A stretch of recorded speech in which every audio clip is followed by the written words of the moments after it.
When we read or hear about documented cases of remembrance of past lives, it is natural to wonder about how these actually occur.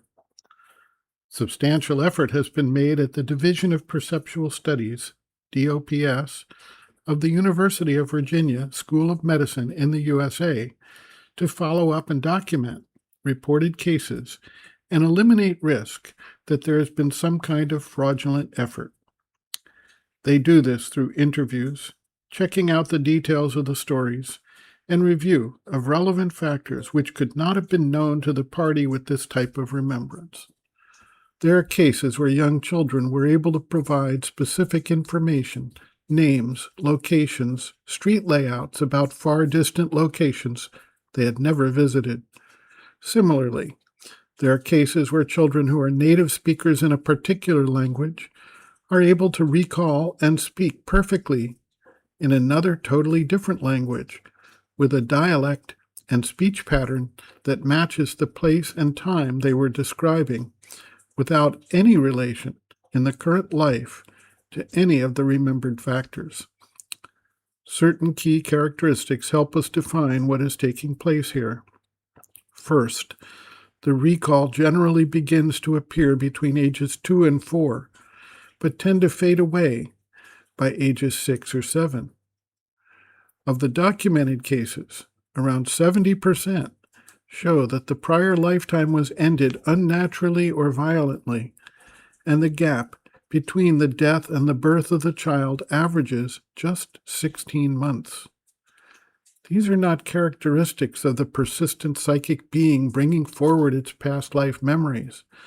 Rather, they seem more likely to stem from a vital formation or sheath that did not completely disintegrate after the prior death, and were thus able to inhabit, at least temporarily, a newly born individual. It is a recognized phenomenon that when the body dies, the vital sheath and the mental sheath may still be intact for some time, to the extent that the dissolution is interrupted by accessing a new physical frame. The experiences related begin to make sense to us. The experiences themselves do not appear to be serious or permanent formations that accompany soul into the next lifetime, as they tend to fade away after a brief appearance in childhood. A disciple asks, quote, "How is it that in newspapers one quite often reads stories of small children who remember their past lives and that the details have been verified? And it is the study of such events that leads parapsychologists to assert the existence of reincarnation. So are they not on a completely wrong track? And how can reincarnation be demonstrated scientifically in any other way?" End quote.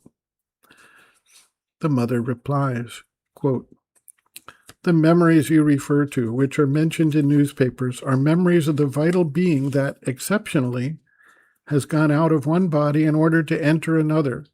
It is something that can happen, but it is not frequent. The memory that I refer to is that of the psychic being, and one is conscious of it only when one is conscious relation with one psychic being. There is no contradiction between the two things." End quote. Reference, Sri Aurobindo and the Mother, The Psychic Being, Soul, Its Nature, Mission, and Evolution, Section 4, The Afterlife and Rebirth, page 150.